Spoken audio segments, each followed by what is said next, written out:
Hey, Randy Joe here, and welcome back to Metal March. And even though March has officially come to an end, we still have a couple of metal albums to get through because I don't want to leave the month without 10 listens. Like I said, each genre I would like to at least cover 10 albums per genre each month. And unfortunately in March, I was only able to cover about 7, so we got about 3 more left. Today though, we are doing Iron Maiden's 1984 album, Powerslave. I have listened to an Iron Maiden album before from front to back. That would be The Number of the Beast from 1982. But I have not listened to them since then, and that was quite a few years ago. So I thought I would go back, give them another listen, and this time with a different album, that being Powerslave. It's 8 tracks. It's 50 minutes. It is considered by many to be their best. It is a pretty grand looking album. I mean, given the gorgeous artwork, by the way. And with that being said, it kicks things off with Aces High, I believe one of their most famous tracks, with 110 million streams. Should be stepping away from the faster pace of thrash, now that we are listening to a bit more of a traditional heavy metal album. It has a certain vintage sound to it that really does feel like a classic metal album. Like a track about air combat, it would seem. Pretty unique concept, I feel like. I mean, there's a lot of war tracks with the heavy metal canon, but never heard a combat track in the air. Got that nice power metal sound that Bruce Dickinson on the vocals certainly covers. Which, speaking of Bruce, I gotta say, he's not necessarily the most metal-esque vocalist, I should say. At least when you compare him to what metal would come to be with the very growling, more in-your-face approach. That being said, he soars with his vocals, that's for sure. Like on this song especially, very theatrical. And that's, again, like I said in my Megadeth video, I love the theatrical approach of metal. Oh, I do like this electrifying, jolty guitar work. It's either Adrian Smith or Dave Murray that did a guitar work there in that solo.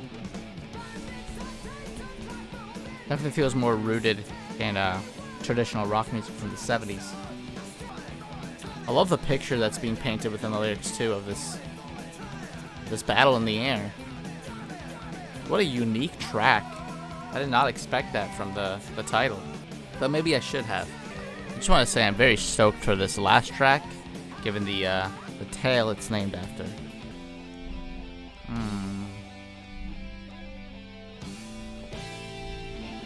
God, I love the very just like epic scale of the band. Love that track. Let's go right into 2 minutes to midnight. Is this a 2-minute track? No, it's not. It's 6 minutes, but maybe they don't know how to count.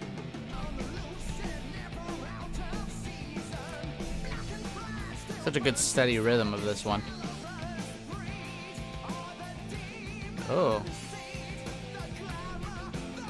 Disturbing lyricism. Is this about the doomsday clock? That's what I would imagine. Maybe 2 minutes to midnight is where it was during one of the wars. Who knows which one? Given that this came out in the 80s. Maybe Vietnam? I'm loving the much more, I guess, traditional guitar playing of this one. Not that it's traditional in a bad way, but compared to a lot of the releases of the metal canon we've been listening to, it's got a much stronger, steady rhythm to it that's easier to follow. And just classic guitar solos too, that kind of soar in like that. Again, feels very much more traditional heavy metal. Ooh, I don't know what that effect was, but I really liked it. Like the drumming, maybe? Speaking of which, this drummer, good steady beat. Oh, I love that clanging sound. A really coasty sort of track right now, with instrumental just playing out. Ooh, we're building up. Oh. Oh, I love the way that just kicked into another gear.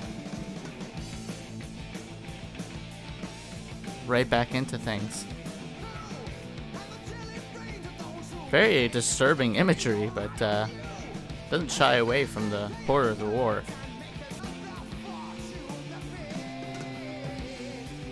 Again, a very theatrical performance from Bruce here, as he kind of escalates things. Great track. Maybe better than the first one, even. But I'm not too sure. I do like the very unique perspective of the first one. That, again, that air combat was a nice little tale. But 2 Minutes to Midnight really just, goes right into the war themes that I've come to expect from metal, while at the same time having a nice lighthearted tone to it, or at least a more, I guess, energetically fun rhythm in comparison to the more brutal war tracks I've covered on this channel for Heavy Metal March.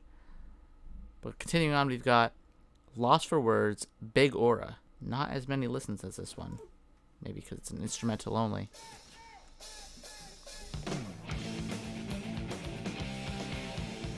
Really solid chemistry of all the band members here coming together.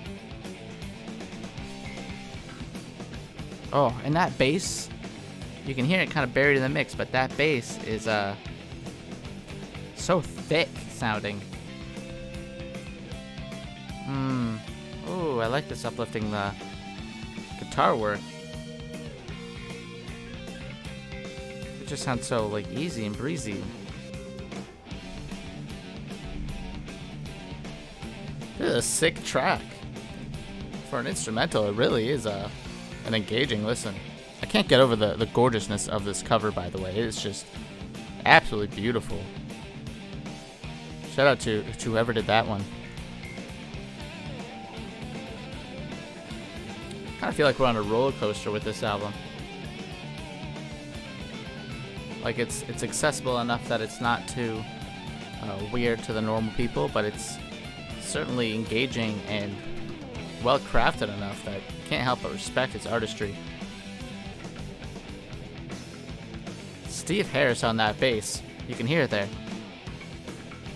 It's so like thick and brassy sounding. Lost for Words, Big Aura, great track. Said everything I had to say during it. Just a gorgeously crafted instrumental that remains engaging throughout its entire runtime. Flash of the Blade, continuing on. Ooh. Those powerful backup vocals there, really elevating things. Not sure what this track's about. A night, perhaps? I'm thinking maybe King Arthur. That's the vibe I'm getting here. God. This is a like dizzying sort of array of guitars, but God, it's beautiful. Oh, and then it all just comes together like that. I'm loving the energy of this album overall. I love the bass guitars as well. I wish you just brought more to the forefront at times, because you can hear those nice riffs he's playing. Really punchy drums, but there's like a nice squeakiness too in the foreground there. Can't really quite place what that is. I think it's just the guitar works, but I like it. It's kind of got a glitchiness to it. I feel like this is the catchiest metal album I've heard this month for sure.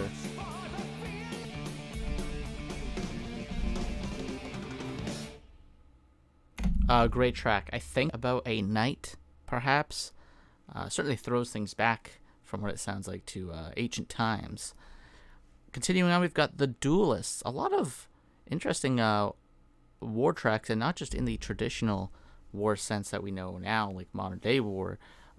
If it's about knights in this one, again, I could be wrong, but this one's talking about duelists. I'm already getting the idea of maybe a Western theme thing, but I could be wrong.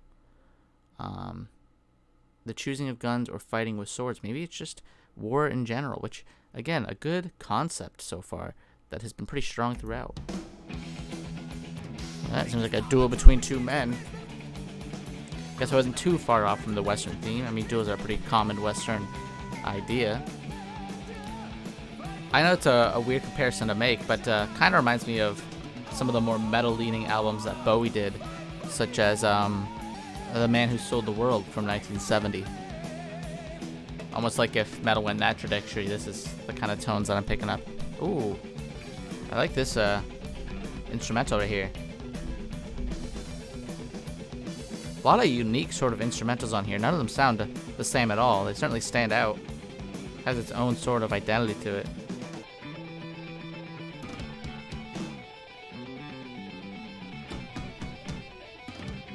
God, really punchy drums up against this sort of oscillating guitar work.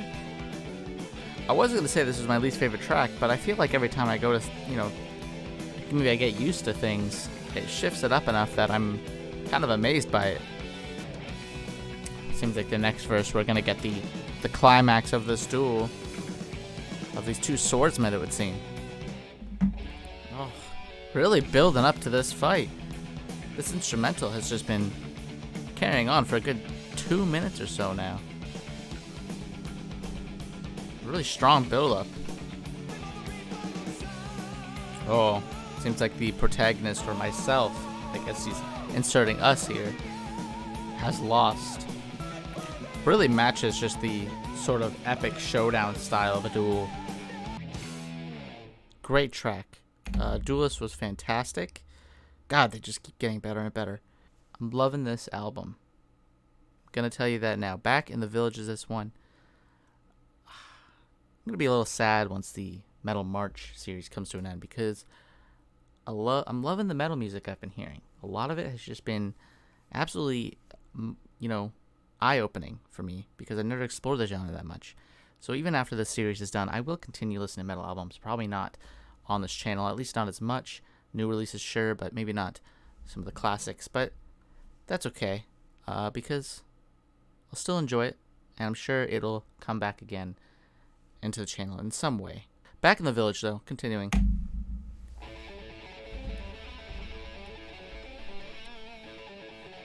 Good opening riff. It's at the least amount of streams, which is interesting. Are we in the village of some war-torn country? It's like getting faster. This tempo is certainly picking up here. God, those screams, those yelps. You can go toe-to-toe with Robert Plant with those screams. Oh. I can't predict this drummer. But, God, he's punchy as hell. Really nice, like, strong, bulky instrumentals kind of wedged into every track that certainly keep up that energy and evolve the track naturally, for sure. I could see this being the lowest streams because it might not be as engaging as some of the S, and I think narratively maybe not as engaging or interesting as the rest either. But it's still a very solid track.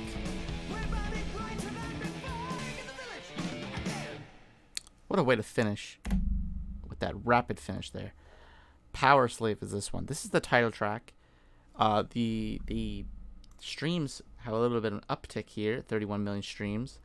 So let's see how that plays out. At 7 minutes, this is the most grand track so far, not counting the last track, which we will get to, of course. But let's see how it works, because it seems like, given the title track and the gorgeously sort of Egypt cover here, how much of Egyptian culture plays into this?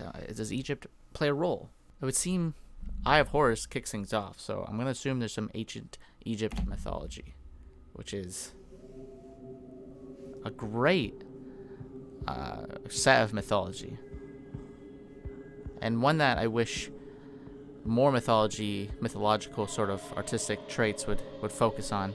Like, Greek mythology gets all the praise, but come on, let's go more Egypt here. A classic driving rift. Ooh. I love the sort of mystique surrounding this instrumental. Very angelic backup vocals too to guide things through. Oh. A shift into much more classic rock tones. Nice smoky atmosphere being developed here. That bass player, I forget his name. Steve Harris. I think he's getting his moment here that I've been waiting for. I mean, that guitar work too is really soaring above him. But I love that nice, just gentle rhythm he's playing. Oh, and right back into the fast-paced action. God, this is an incredible instrumental. And that drummer too, a nice tinny sound. And right back into that riff that we started things off with. A good track just drenched in ancient Egypt mythology. Oh, didn't even feel like 7 minutes, to be honest. It's so well paced with so many different detours within its instrumental that keep it fresh throughout its entire 7 minutes. What a track, what a grand track. But perhaps not as grand as this closing track, which is 13.5 minutes long. Rhyme of the Ancient Mariner, based on a famous, I believe it's called an epic poem, but either way, I am familiar with it. I'm familiar with it through the album Spiderland by Slint, which is one of my favorite albums of all time, to be quite honest with you. That I'm considered to be pretty much perfect and a must-listen post-rock album. But they have a track on there that closes things out called Good Morning Captain, and it is a track that I would imagine similar to this is a retelling or a, I guess, modern adaptation in music form of this famous story about a sailor that kills a pelican, I believe it is. Maybe it's a seagull. Either way, if you know anything about sailor lore, you never kill a gull, because apparently the souls of lost sailors inhabit them. So by killing them, you are killing your own kin in a way. But anyway, let's not get too much into the lore of what a sailor is, because I'm not extremely versed in it, but I am familiar with it through some of my favorite sort of artistic venues. But here it is, the final track, 13.5 minutes. I believe this is going to cover that story.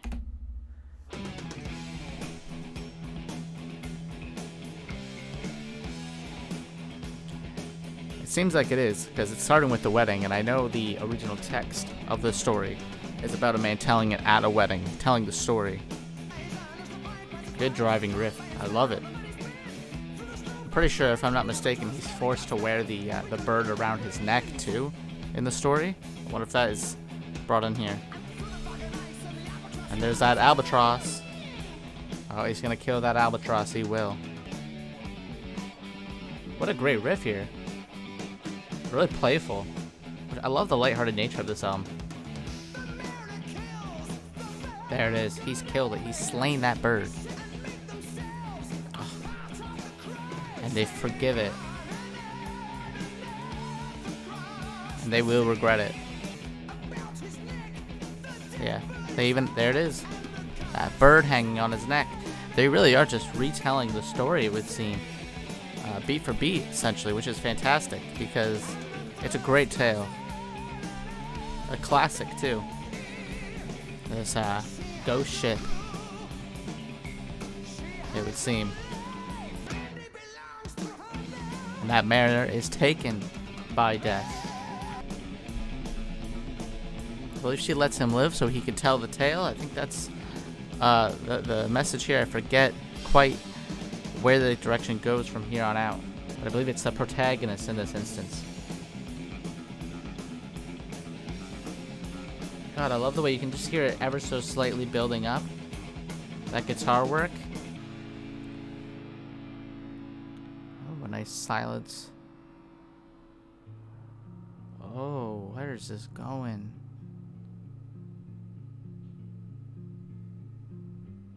God, it's so gentle. Atmosphere. atmospheric really just being built here.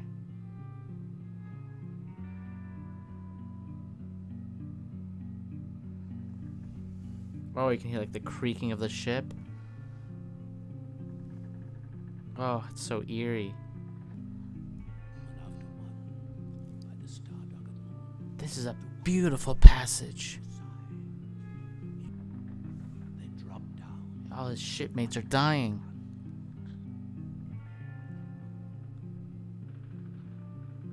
God, I love that disturbed vocal there. It really sounds like we're hearing it from the man at the wedding here. What the hell? This is amazing. What a grand track. Very interesting track to put on an album such as this, given its more sea-themed nature. But I'm not complaining. It's been amazing so far. Oh, I was picking back up, but different from where it was before. This drumming too, just like simple picking. It's really picking up too. It's like slowly being put together. What an epic sounding track. Falls from his neck.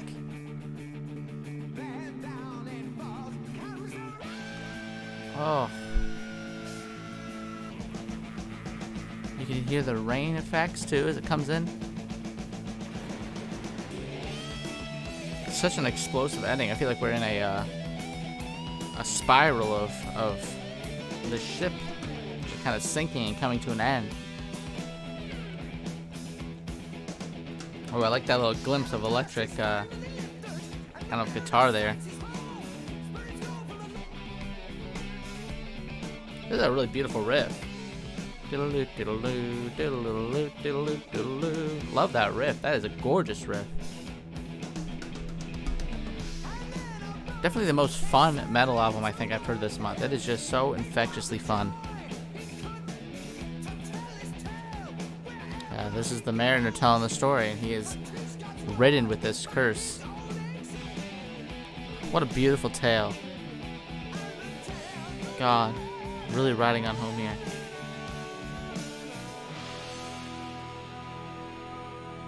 Oh, it just like that, it comes to a close. Abrupt but complete with that little finish there. Beautiful. Absolutely gorgeous, epic sounding track. This is the best track here. That being said, I think every track here is pretty fantastic. Back in the Village was my least favorite, but it was still pretty great. But I just loved the world building and imagery and stories that were developed in every single track, lyrically speaking. They were fantastic. Bruce Dickinson, he has the gift of a storyteller for sure within him, because not only does he tell these stories with such, beautiful prose in a way. I think his songwriting is just so spectacular, but he's such an engaging performer and very theatrical. He gives life to the characters within each track. But, him aside, let's talk about the rest, which is the music itself, the instrumentals. They are chunky, they are thick, they have great riffs, they are fast-paced, but they also can take their time. I love how many of these tracks just have long 2-minute segments of instrumentals that never feel dull. Even the one track, Lost for Words, is a full-on instrumental track for 4 minutes, and it is a pretty much perfect track. I thought it was fantastic, and I thought the entire album as well was really uplifting and very fun and infectious with its sort of energy. All in all, I'm saying that this is the closest album to perfection I've heard on a first listen in a while. I liked a lot of the metal albums I've heard this month. I've loved a lot of the metal albums I've heard this month. But I think Powerslave, officially, calling it now, is my favorite metal album I've heard this month. Because I just thought it was so grand. And closing it out with Rhyme of the Ancient Mariner is a fantastic way to end things. It is such an epic track and such an epic story that is so vividly retold here by Iron Maiden. Great album. In fact, perhaps a perfect album. I will certainly go back and listen to more Iron Maiden. But if you like this video, please hit like and subscribe. We only got a couple more metal albums to go. I've already picked out what they are, so expect those within the coming days. And then we will be moving on to the April month. And hopefully this time I will not fall behind. I will finish April with at least 10 albums within the genre that I will be covering. I will also be doing new album reactions. I always do those whenever a new album catches my eye that I have time to cover. I will, of course, do that as well. So if you like all that, then subscribe and follow along. Why not? But if you don't like all that, then you don't have to. Do what you want. As always, my name is Randy Joe, and I'm signing off.